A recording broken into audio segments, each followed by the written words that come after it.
ان تمام مسائل سے کیونکہ آپ کو شاید اندازہ نہیں ہے کہ یہ جو سوات کا مسئلہ کھڑا ہوا تھا یہ کیوں کھڑا ہوا تھا. 1964 سے لے کے 69 تک وہاں پر یہ قاضی عدالتیں بالکل شرعی عدالتیں موجود اور کون ادری صاحب کا ایک آرٹیکل چھپا تھا اس میں ڈان میں. اگر آپ نے پڑھا ہو یا آپ میں سے کسی نے پڑھا ہو تو میں آپ کو اس کی تھوڑی سی جھلک دکھا دوں. ان کا وہ 1964 میں وہ وہاں مجسٹریٹ تھے نوشہرہ میں اور وہ سوات میں اپنی گاڑی سے جا رہے تھے. ان کی گاڑی کے نیچے ایک بطخ آ کے مر گئی اور ایک لڑکی زخمی ہو گئی. اسی وقت وہ کہتے ان کے اپنے الفاظ ہیں, ان کے الفاظ یہ کہ immediately a person very respectable appeared. وہ وہاں کا قاضی تھا. اس نے ان کو 1 گھنٹے کے اندر 20 روپے فائن کیا بطخ کے مارنے کا اور 20 روپے فائن کیا اس کا. اور اس میں لکھا اس کے بعد انہوں نے کہ with in half an hour I was on road again. اس کے بعد کہنے لگے میں نے کیا کیا, میں جب واپس گیا نوشہرہ تو ہمارے پاس دوسرے دن ایک مقدمہ پیش ہوا اور اس میں ایک فارنرز کی گاڑی کو کسی ٹرک نے مار دیا تھا. تو وہ آدمی آیا, وکیل آیا تو اس نے کہا تھا مجھے آپ 15 دن کا ٹائم دے. تو میں نے وہ کیونکہ مسئلہ ہمارے ساتھ ہو چکا تھا تو میں نے کہا کہ نہیں ٹائم نہیں دیا, کل تمہیں لے کے آؤ اس کو. کہنے کہ وہ کل آیا, میں نے اس کو 2 دن میں اسے کنورٹ کر دیا. جب کنورٹ کر دیا تو اس آدمی نے جس کی گاڑی ٹوٹ گئی تھی اس نے کہا بھائی میرے کمپنسیشن دلاؤ. تو کہنے کا میرے پاس اس کی پاور نہیں ہے, تم جاؤ سول کورٹ میں. تو اس نے کہا مجھے قرض کیا اس نے کہ یہ کیسا سسٹم ہے کہ تم اس آدمی کو سزا تو دے رہے ہو لیکن یہ اصل میں یہ جو آپ جو مسئلہ کھڑا ہوا تھا سوات کا یہ ایسے نہیں کھڑا ہوا تھا. وہاں کے لوگ اس کے عادی تھے کہ ان کے مقدمات 10 دن میں 15 پہاڑوں سے اتر 1970 میں سوات کے اندر یہ ہم نے کورٹ سسٹم جو ایکسٹینڈ کیا. اس کے بعد سے وہاں پر لوگوں نے بڑے شور مچایا تھا. میں آگے کیونکہ کم ہے اقبال حیدر صاحب آتے ہیں.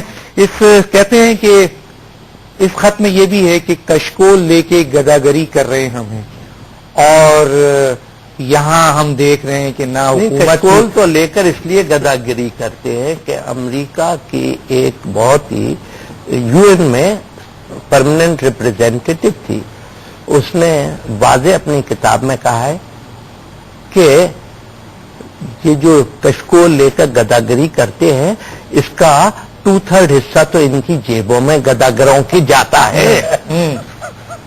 یہ وحشی درندے ہیں, یہ ولچرز ہیں.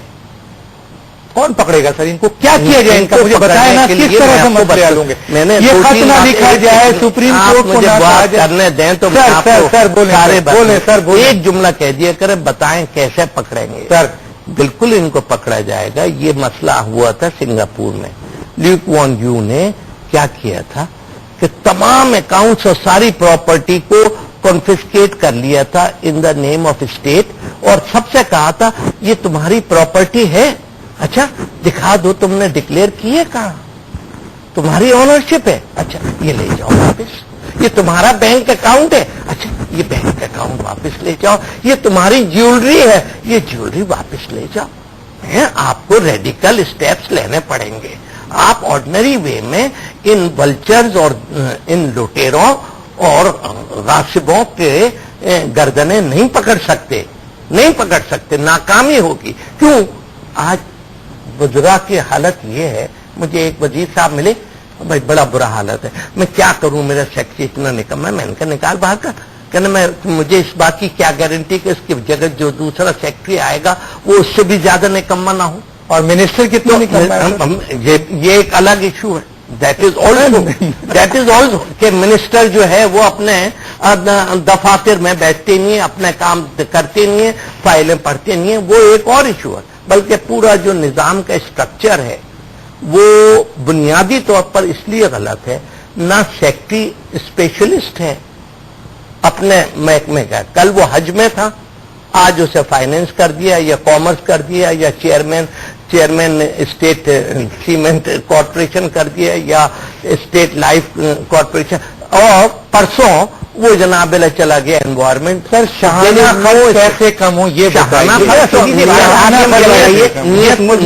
نہیں ہے, وہاں پر 100 منسٹر کیسے ہو سکتے ہیں؟ 100 منسٹر ہیں سر, اور اوپر سے مسلم لیگ نون کو دعوت دی جا رہی ہے کہ آپ بھی آ جائیں, اگر وہ آ گئے تو 120 منسٹری ہو جائے گی. آپ تمام انسٹیٹیوشنز کا حال دیکھ لیں بھائی, آپ کے کتنے منسٹرز ہیں, کتنے جرنیلز ہیں, کتنے سیکٹریز ہیں.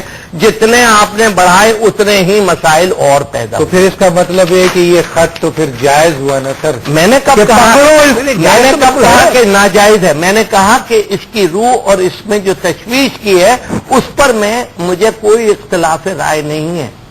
اختلاف صرف اس بات پر ہے کہ سارا بوجھ عدلیہ پر نہ ڈالا جائے، لیکن یہ ہے کہ اگر کوئی بھی کام حکومت میں ہے، صاحب اختیار ہو، نہیں ہو رہا ہے سر، ایک کاربن ٹیکس صاحب اختیار ہو، ایک کاربن کیا ٹیکس کرو. ناظرین ایک چھوٹے سے بریک پہ چلتے ہوئے واپس آتے ہیں.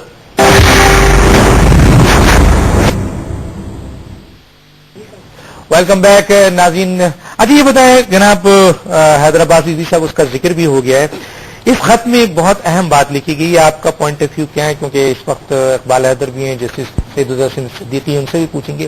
1971 اور پھر 2009 جی وہ جرنیلز، وہ بیوروکریٹس، وہ جاگیردار، وہ وڈیرے کھربوں روپے معاف کیے، اور وہ الطاف حسن صاحب کہتے ہیں اگر ان روپوں کو کسی طرح سے بھی واپس لے آیا جائے، جو قومی دولت ہے، جو اس ملک کے عوام کا رائٹ ہے، تو بہت سے معاشی مسائل حل ہو جائیں گے. بالکل ٹھیک ہے. میرا آپ سے سوال یہ ہے کہ یہ لسٹ تو موجود ہوگی نا سر، اس پر ایکشن کیوں نہیں ہو رہا ہے سر؟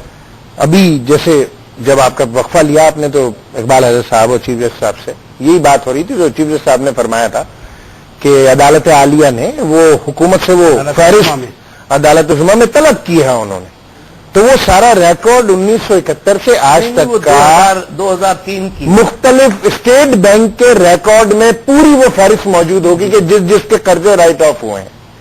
اگر یہ قرضے صرف جوڑ لیے جائیں تو اندازہ ہو جائے گا کہ کتنا پیسہ ہے. اچھا پھر ستم بالائے ستم یہ ہے کہ وہ پیسہ جہاں رائٹ آف ہوا، جس مد میں لگا اس سے کبھی ٹیکس بھی پے نہیں ہوا.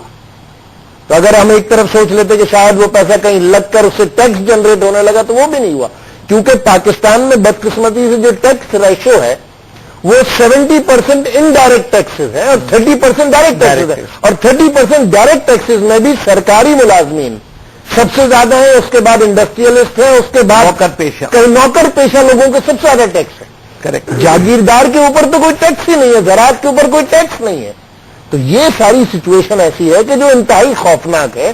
پاکستان آج ایک شکست ریخ سے دو چار ہے، پیسہ ہمارے پاس نہیں ہے، کچکول گدائی لے کر ہم پھر رہے ہیں. بجٹ اس وقت بناتے ہیں جب اسپیکولیٹ یہ کر لیتے ہیں کہ اتنا پیسہ باہر سے آئے گا تو اس مد میں لگا دیں گے، اور اگر نہیں آیا تو وہی تو ابھی جب کہ جیسے کہ سپریم کورٹ نے اگر یہ فیصلہ کیا کہ کاربن ٹیکس کو ہم روک لیں ذرا سی دیر کے لیے، تو وہاں چیخ و پکار شروع ہو گئی کہ 112 ارب روپے مائنس ہو جائیں گے.